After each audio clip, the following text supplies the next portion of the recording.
3 seconds. Exhale, sigh it out. Come on, guys. Dad, if you're here, let me know. Whoa. Classified UFO research program. These are coordinates. What exactly did your dad tell you he did? He said he couldn't tell me. Hi, I'm Sophia Jessica, and this is Angel, and welcome to the fan carpet. Hello, Casper. It's Hey, such an Marc. honor to speak to you. How are you? I'm great. How are you doing, sir? Yeah, I'm doing well, thank you. So obviously you're no stranger to the world of cinema. But if we go back to the beginning, was there a defining moment for you to get into the industry?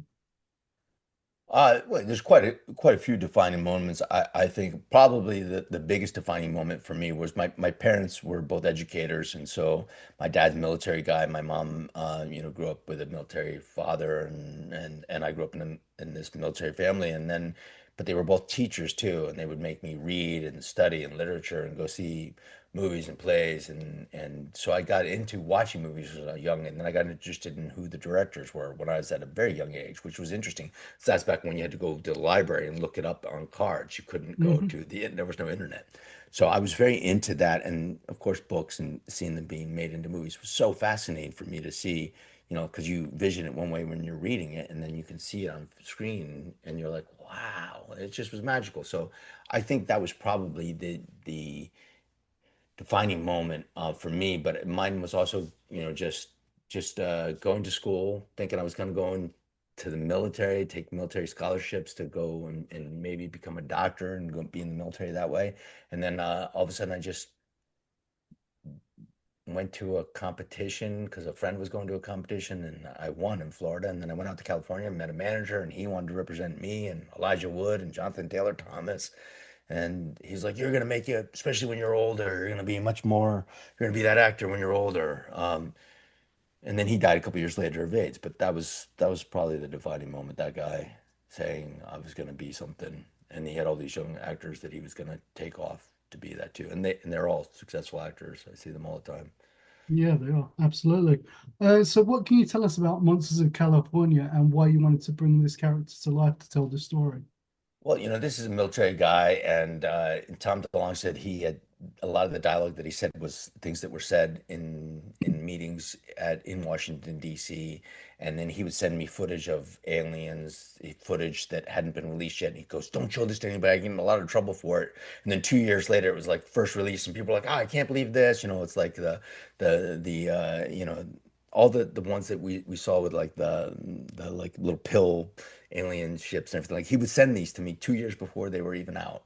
And I was like, and he was like, "Don't show this to anybody." And I was like, "Oh my God." So he is just this guy that is so fascinated with all this, knows so much about it, and so passionate about it.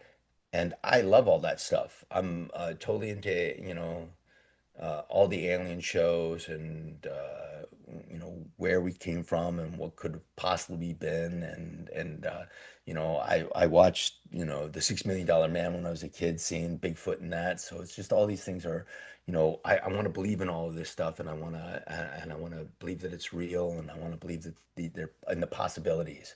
And Tom is somebody who really pushes them and is just super excited about it, and that's always fascinating. And while he was making the film, he's so passionate about it. He would tell me musically how each scene was going to be, and he would play a song and take off the headphones and go, "This is what's going to happen here, and then it's going to crescendo like this." So he directed very musically. He had every scene already, all the music already played into it. It was unbelievable.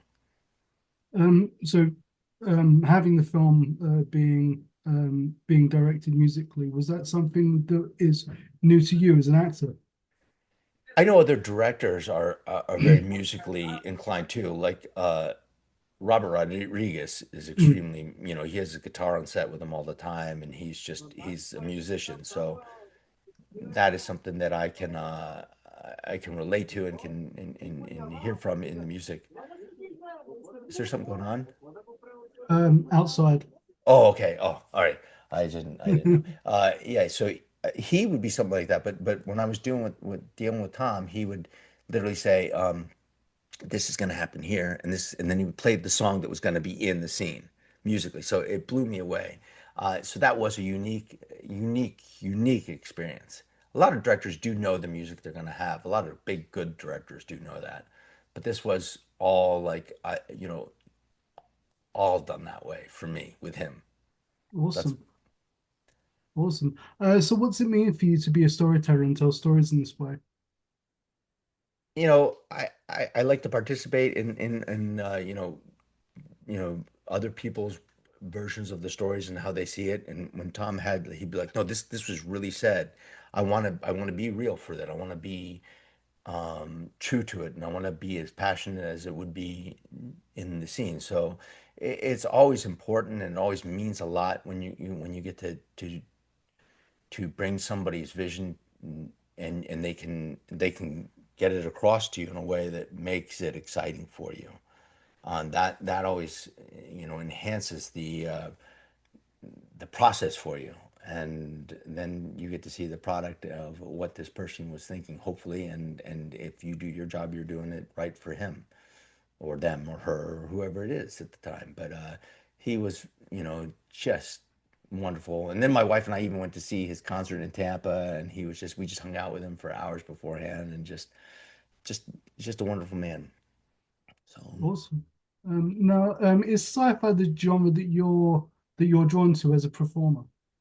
I love sci-fi. I've always loved sci-fi, going back to Star Trek, Star Wars, Battlestar Galactica, all the original sci-fis. Hmm. You go, but I like the fantastical as well, and the and westerns. Huge western fan, and I think most westerns, sci-fi is most of it is westerns in a way. So I'm a huge western fan.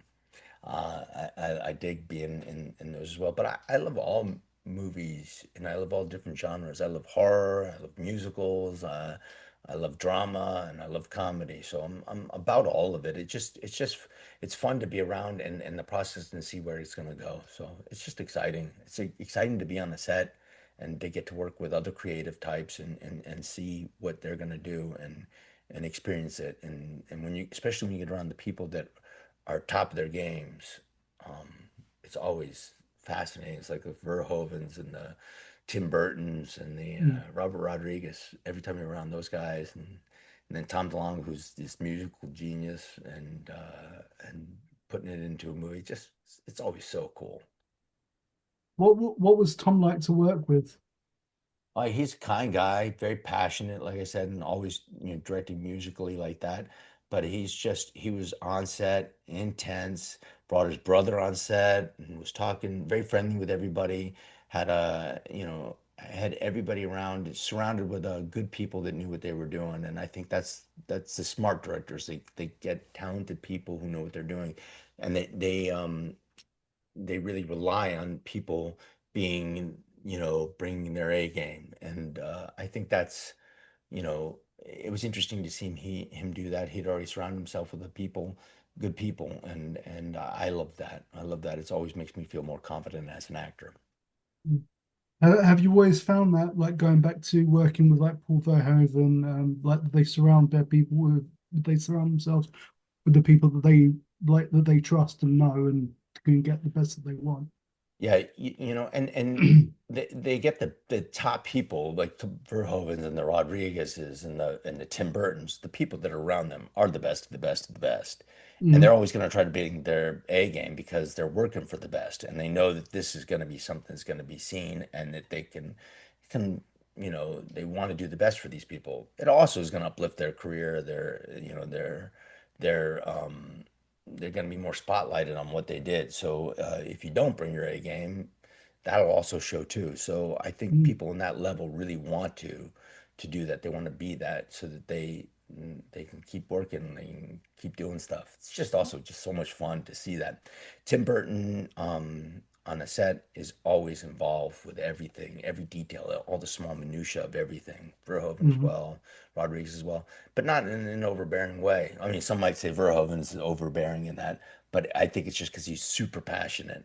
But they're also very smart, very creative, always drawing, writing, musically, getting getting the scenes in their head so they can fully understand it, and then having a way to express it to you so that you can see it, so that you can help them get their vision made. It's impressive. Absolutely, absolutely. So you've obviously surrounded your career with such incredible people, like from Paul Verhoeven to Tim Burton to everyone else you mentioned. Is there some who inspires you in the industry? Who inspires me in the Mm, industry? Well, I think the creative types always I'm always inspired by uh other actors and directors and people behind the scene. It's funny because you go to Comic-Con, you see all the people that come to there and they're so excited to be there and they dress up in the costumes of shows that they like and stuff like that. That's inspiring too. Those people that are the fans, they inspire you all the time. Your family inspires. I think if you're not being inspired by the things and events and people in your life, then you're really maybe not paying enough attention to it, but you should mhm, be really aware of the effect that the things that you have on people and that what you can do, uh, when you're working whatever job it is. But for me, it's as an actor, if I'm inspiring anybody to be a better person, kind of person, or and I'm able to talk to them and see that it inspires them, then that's a gift. Like somebody will come up to me and go, "My God, I became an actor because of you." And when I get that, it's one of the hugest compliments. Or I joined the military because of you, because of Starship or whatever it is. It's mhm, still whatever it is. It's not really because of you. It's just they saw something in what you did that mhm, brought something out in them. And if you can do that, if you can be a part of that in any way, shape, or form, then that's more inspiration than you'll ever need for anything in your life. And I feel very blessed to have had that, especially, I mean, I've done over 200 things, and Starship is one that I get all the time where people say, I became an actor. That's the last thing I watched with my dad before he left. I connected with him on that. I love the sense of humor about that. Or I joined the military because that, my friend and I, you get these experiences and you're like, oh my God. I had a guy come up to me at a con 3 months ago and he said, Casper, I just wanted to meet you, sir. Me and my buddy, we saw Starship Troopers when we were young, and then we went out. We wanted to get the Johnny Rico haircut, and we both joined the Marine Corps because and we both went over there. We wore the patches over there, and you had your flag on. We had that flag. We were joking about it all the time, and I had to come here and I had to meet you. And I wish my buddy could have met you, but he didn't make it back. And this is just the biggest thrill of my life. yeah, And so there's so many levels on that. So first of all, you're like, oh my God, you lost your friend died over there, and you're still coming up to me and thanking me for inspiring both of you to join up, and you lost your friend. You get overwhelmed, but you also have to be there for them because this person is telling you how important it is for them and how much their friend would have loved it. It's a complicated compliment, but it's still you can't do anything but be appreciative of that because of how much it is meaning to this person in this moment in this time. And they're mm, right in front of you. Their presence is right there and they're expressing something very vulnerable and powerful to you. And it's overwhelming emotionally. I'm affected even just talking about it right now. mm, And you sit there and you just like thank them and go, oh, I wish I could have met your friend. And I'm grateful for both of you for your service. And it means so much that you came up to me. And you could say that to them. And it's meant deeply. But that is probably the most inspiring. That's probably who inspires me the most is when somebody comes up to me like that, even though that's deeply overwhelming in many different ways. There's mm. many levels that I can't even express of how it affects you um, in your heart. Uh, Absolutely. Yes, and it's a massive responsibility as well. yeah, there's a huge, deep responsibility. So that, and it's not like that is what I am. I'm an actor. That's what I do. I inspired. I do this because I want to play and have fun and do this. But then there is this aspect of it when somebody comes up and says something like that, and you have to give them that moment in time and attention to whatever it is, the detail it is, because no matter what's going on in your life right now in this moment, this is this person's chance to express this to you. And they've been working it up. He goes, we always talked about coming to meet you, and I wish he could have. And you're sitting there, and I want to cry at this moment. I want to be like, I want to give this guy a hug. I want to do all these other things, and I'm overwhelmed with it.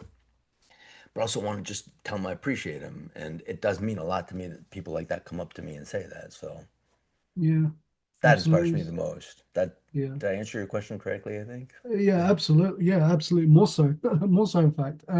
So you obviously still get recognized and shouted out for Rico and Starship Troopers. In a world where we're revisiting a lot of old franchises, is that a character and a franchise that you'd love to revisit?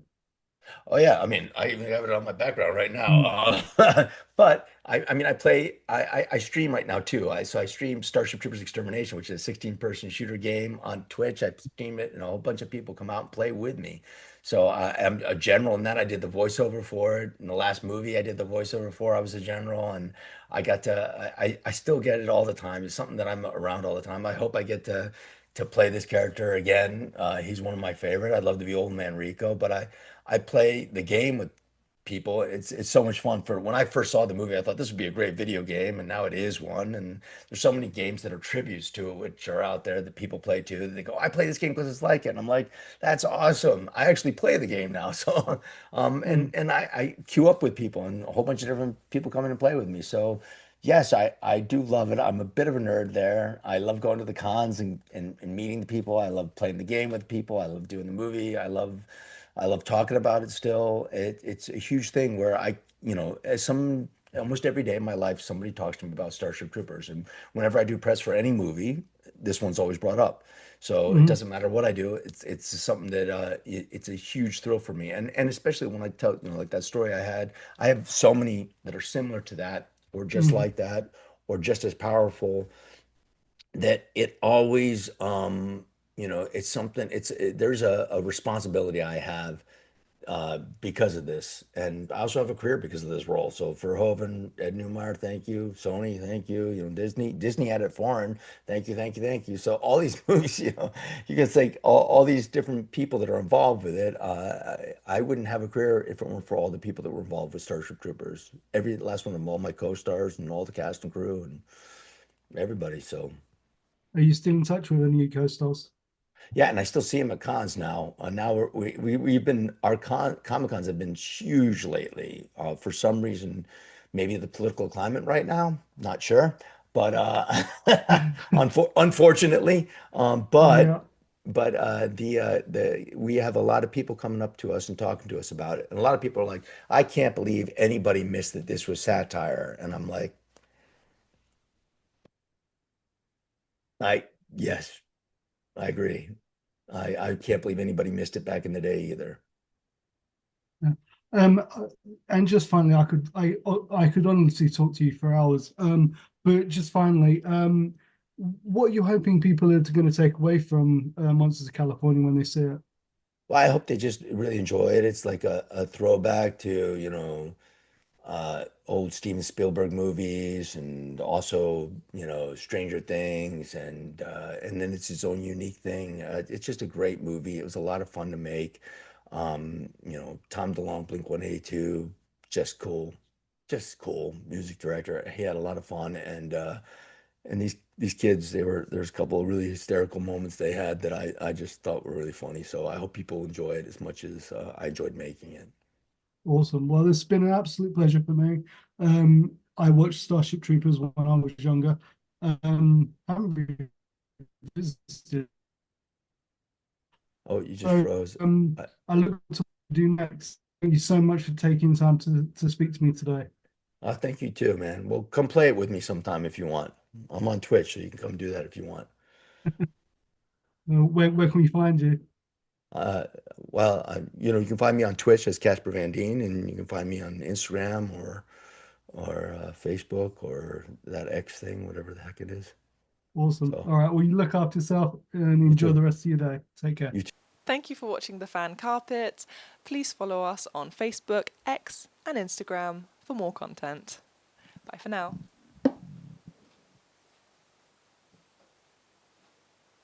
I'm not gonna let you do this. Do I have your attention now? My advice, go back to your sleepaway camp. Freaking love sleepaway camp.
everybody thinks that I'm okay.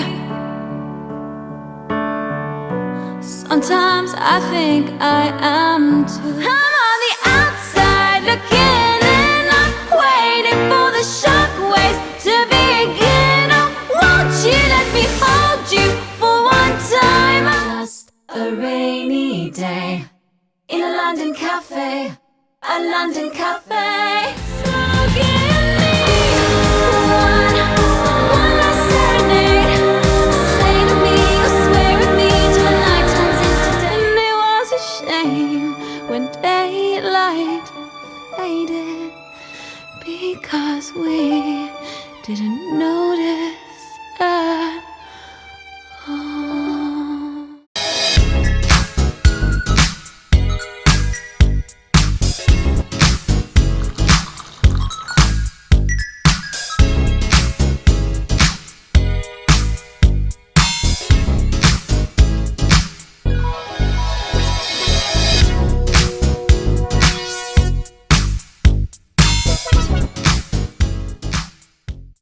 Thank you for watching The Fan Carpet. If you like this video, be sure to click that thumbs up button at the bottom of your screen. And also be sure to subscribe to the Fan Carpet YouTube channels. They're absolutely free and so much fun too. Be sure to check out the official website, thefancarpet.com. Also, you can follow us on Facebook, Twitter, and Instagram to stay up to date with reviews, competitions, the latest news, and so much more.